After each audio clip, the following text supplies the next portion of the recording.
The new G5 Ultra Series cameras from Ubiquiti make a great option for anyone looking at the Unifi Protect lineup. However, they install a little bit differently than a lot of the other Ubiquiti cameras out there. So today we're actually going to upgrade one of my old G3 bullet cameras that I've had running for a really long time at my house to one of the new G5 Ultra turret cameras so we can cover some of those differences so you guys can better plan at your house. Let's get started.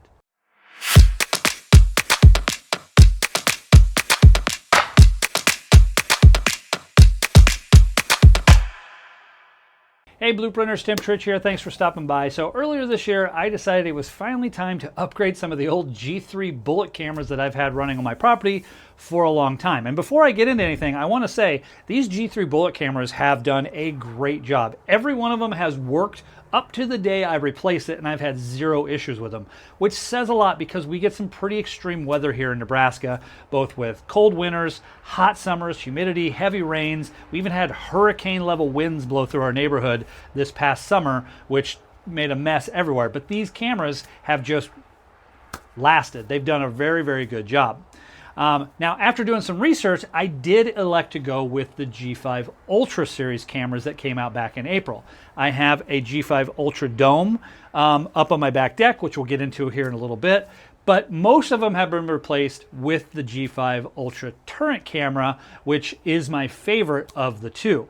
Now, probably the biggest reason for me as to why I chose the G5 turret style camera versus maybe one of the other upgraded bullet cameras was the form factor. Because if I'm being honest with you guys, I've never really liked the look of any bullet camera, both from Ubiquiti or really any other manufacturer I've installed. I just don't care for that style of camera. A turret style camera really spoke to me, and I'm glad that Ubiquiti decided to create this. Then when you add the other aspects of it, one, the price, it's affordable. Two, it's got higher quality than a lot of the other bullet cameras, the G5 Bullet.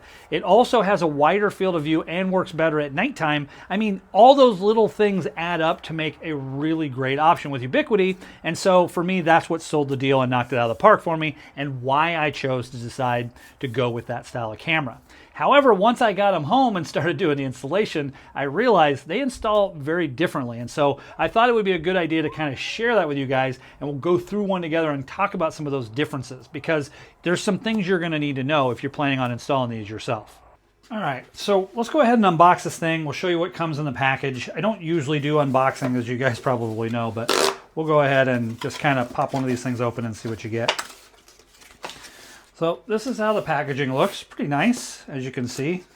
Take out this part here. This is our mounting bracket that will screw into the camera. And then here is the camera itself, okay? And we'll take the cardboard out before we install it. Now, the big thing I want to call out here that makes this camera different to install is the fact that it has this tail. This is permanently connected. You can't take it off. So if you plan on hiding the cable, if you plan on mounting this flush in a wall, right, you have to be able to hide this cable. And that's where we're going to get into some of the challenges that we'll cover here lately. But ultimately, really nice camera. Now, they do offer a mounting box that I'll actually show you guys one in the wild. I'll also show you what they look like on the website here, that if you need to, coil this up and hide it in the box itself, and then you can mount that box on the back, gives you a little bit of place to put this cable if you can't shove it into the wall. So they've kind of covered that as well. I don't love the mounting box, but it definitely does the trick, and I'll show you what that looks like here. Now, the other thing I want to show you here too is that it does come with a waterproof connector. So basically what it allows you to do is connect your camera in there and seal it so this connection never gets wet. So if you are going to mount your camera inside the mounting box, I don't think that's perfectly sealed from outdoor elements. So depending on how exposed your camera is to the elements, you may want to go ahead and put that connection in this waterproof piece. Now, we won't be using it for today, but I wanted to let you guys know that it came with the camera. All right, guys, so let's get this party started here. So this is the G3 Bullet that we're going to be replacing. It currently shines on my lower back patio, shining at my sliding door, which gets into the base of my house. So it is a really important camera.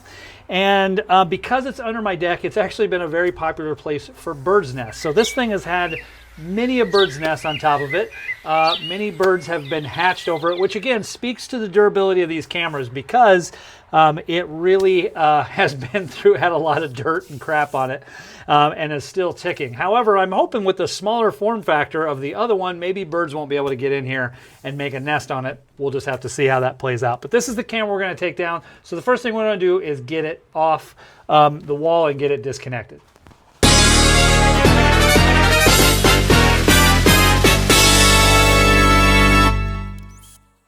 All right, so first off, no judging the Ryobi tools, right? They've served me very well. I just do little projects around my house, so I don't need DeWalt and Milwaukee. Please be gentle in the comments on the Ryobi tools. I know they're not top brand. All right, so we got the camera off here. Now, one thing I will point out, if I chose to go with the G5 bullet, for example, this process would be very, very simple. All you would need to do is take this one down. I'd actually would have left this piece on, because the G5 just connects right to it again. I wouldn't even have to take this piece off. But because this newer camera has a completely different mounting style, we have to take everything off. The other thing we're going to have to do is snip off the end of this RJ45 here. We're going to have to snip this off, because I'm actually going to have to pull the cable back into the wall and re-drill the hole. Like we talked about earlier when I was unboxing it, that big connection that's on the camera itself has to fit in the wall. Otherwise, you got to use something like a mounting box to hide it. So in this case, I'm going to just pull the cable back because I can. We have an unfinished basement, so the other side of this is clear, so it just allows me to pull the cable out, re-drill my hole, then put the cable back in. So I'll go ahead and do that as part of this install. But just so you guys can see it, I do have a camera right next to this one here that does have the mounting box on it. So let me show you that real quick. Pan over here. Now, the reason this one is installed this way is because my cable was exposed. I used to have one of the older style dome cameras here, and I didn't drill the cable out the other side of my house because of how that camera mounted. However, with this new turret style camera, I have some more mounting options. So for right now, I'm going to leave it the way it is, but eventually I will actually remove this cable here and come directly out of the side of my house over here and mount this on the side of my house, because I have that option that I didn't really have with the dome camera. And so the reason I have the mounting box today is because this cable comes out of the wall and goes into the cable, and I had to hide that connection out here. Otherwise, I would have had that big fat connection sitting outside of the camera, which I didn't want to do. This way the connection is securely inside the camera. I have that waterproof kit on it, so we make sure no water gets in there. Plus I have this tapped a certain way that doesn't allow water to get in. But I will eventually redo this. I just wanted to show you that. Okay, so I'm going to go ahead and snip the end of this. We're going to pull this back into the other room. I'll get a drill, we'll drill it through and get this, continue this process here. Okay, so the instructions, which I'll flash up on the screen, do say that you need 1 1/4 inch bit. So I have these self-tapping 1 1/4 inch bits. You can see it covers the size of that pretty well. So that's what I'm going to use to drill my hole. And it should work really well. I use these all the time for my previous installations. And because this is so damn loud while I'm using it, I'll play some music or something.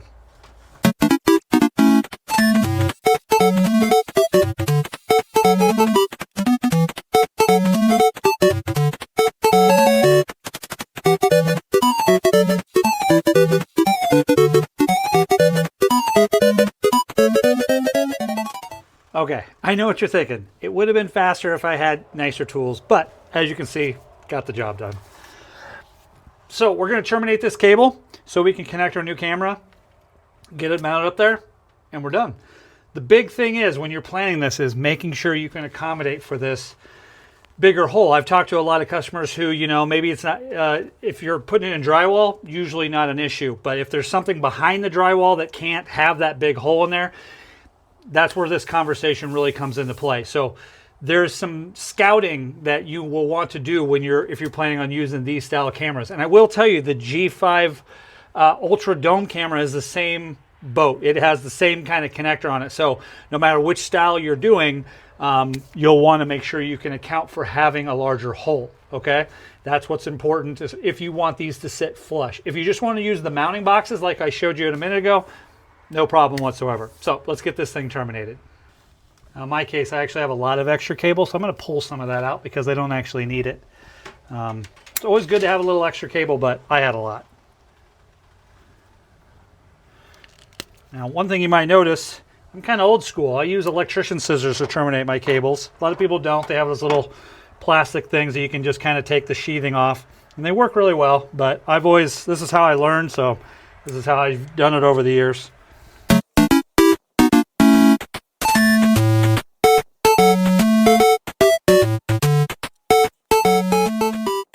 Now, I don't know if you guys can see this, but the RJ45 ends I have are kind of like by Ideal or Easy, whatever. I mean, but they're pass through, so the cables actually poke through the tip of the RJ45 connector, which I actually really like. It allows you to make sure your connector is nice and tight over your cable sheathing there. And then the crimper I use is by Klein Tools. You'll see these on Amazon. It's not very expensive. And basically it specifically works with these pass-through RJ45 jacks that allows you to put it in there, and it crimps the cable and cuts off the excess at the same time. So you can see it trimmed it there. And then when you pull it out, you got a nice tight jack. And it just does a really good job, and for not a lot of money. So I know there's a lot better, probably professional tools and a lot different versions of these out there, but this guy has really served me well, and it does a really good job. So let's go ahead and get our camera hooked up.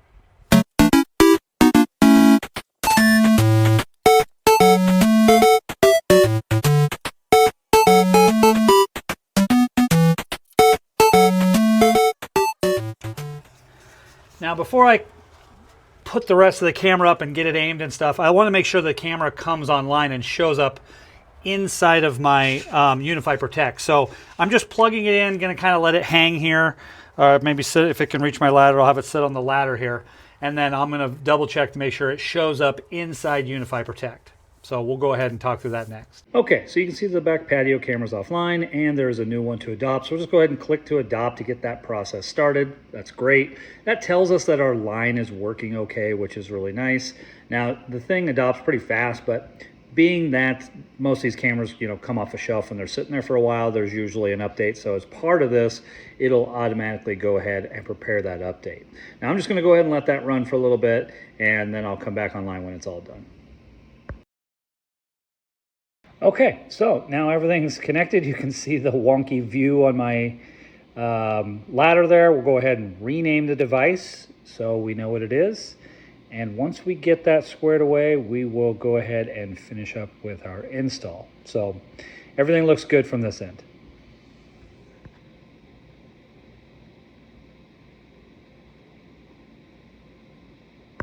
Okay, now that I got it updated, I have my laptop kind of positioned down here below me, so we'll actually look at getting this thing lined up the way we want it to sit. Now, the first time you do this, it is a little tricky. I will be honest with you. It takes a little finagling knowing which end is up on the camera, which they give you a little little marker here. That's the top of the camera. So depending on how this is sitting or where you have it mounted on your house will determine which that part needs to be up if you want it to be. But you got full 360, turnability with this thing, which is nice. So we're just basically going to kind of get it sort of seated up here and get the cable tucked away, and then I'll kind of tune it in.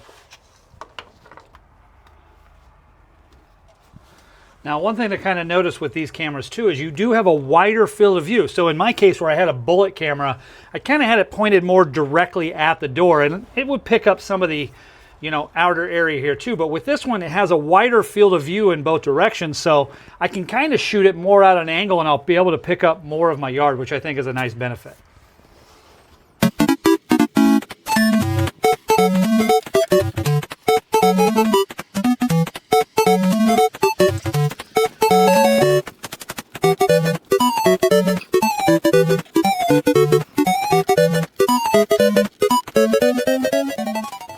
So with this, you'll actually tighten the ring as tight as you can get it, and it'll kind of snap into place. And then you still have some flexibility to move this, but it won't move with the wind. But if you did need to adjust it, maybe after the fact, after it's mounted, you do have that option.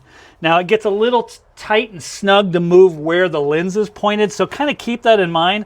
But the goal is to kind of position everything, the little 3 pieces, so you're picking up what you want and how it's done. Now with a bullet camera, again, very different. You just point it at where it needs to go.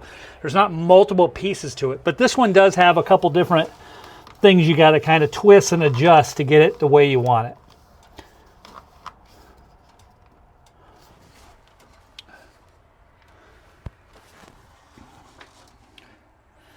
And that looks pretty good.